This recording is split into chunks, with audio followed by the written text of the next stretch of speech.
In his trade conflict with China, President Trump has made big demands and big claims that his tariffs on Chinese imports will force Beijing to give in.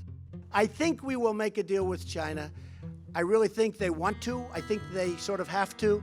The reality is more complicated. President Xi Jinping has leverage too. Available data about the Chinese economy shows plenty of trouble. Stocks on the Shanghai Composite Index declined 25% last year. China reported 2018 growth of 6.6%, the slowest in 30 years. The question is why? Nick Lardy, an expert at the Peterson Institute for International Economics, says the biggest factor is Beijing's own internal economic policies. Trump's tariffs, he says, have made China's economy only slightly worse.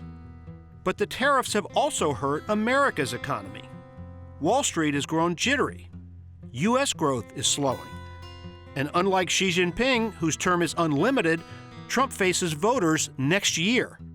All those factors would seem to point toward the two largest economies making a modest compromise, just like the deal Trump made with Canada and Mexico to revise NAFTA. Called USMCA. It sort of just works. Trade specialists say Xi won't eliminate his signature Made in China 2025 program or wipe out Beijing's huge trade surplus in 2 years, as Trump has demanded. But Beijing might agree to bring down that surplus by purchasing more U.S. goods and open new markets to American exporters. If Trump portrays that as a White House victory, Beijing won't mind, because in some ways, Trump's America First policy has been helping China. By exiting the Trans-Pacific Partnership and roiling U.S. allies, Trump has opened the door for a larger Chinese role in global trade. I think the Chinese were ecstatic that the United States pulled out of the Trans-Pacific Partnership. And that is an element of the Trump presidency that they're very, very pleased with.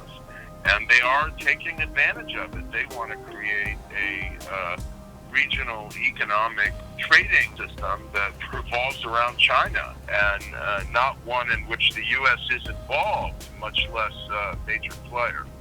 By diminishing other international commitments, he enlarges China's opportunity for expanded influence through its Belt and Road Initiative of overseas investment.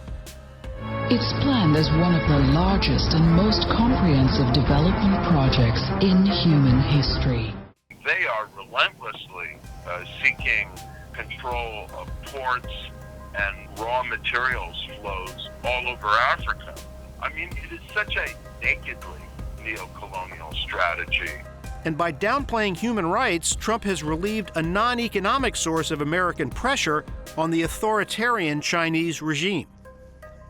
Just as President Trump predicts big economic benefits from a China trade deal, his aides insist the administration is upholding American influence in other ways. A White House spokesman questioned the idea that Trump has downplayed human rights at all and noted that the administration is pursuing economic, security, and governance cooperation with countries in the Indo-Pacific region without TPP.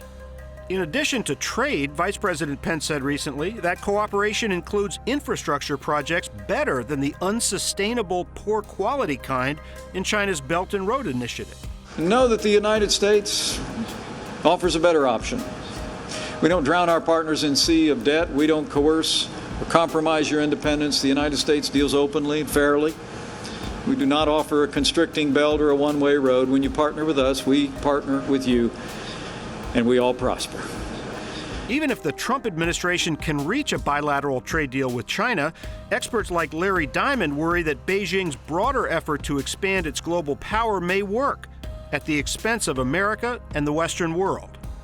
I really cannot imagine a more realistic scenario for the future shape of the world, not inevitable, but plausible, that is more frightening than having an unreconstructed and increasingly neo-totalitarian, Orwellian Chinese Communist Party state being the dominant and hegemonic superpower in the world. The alternative to that has got to be a comprehensive strategy led by the world's democracies to project our own values of freedom, democracy, personal autonomy and innovation, freedom of ideas and information, and to counter the Chinese narrative.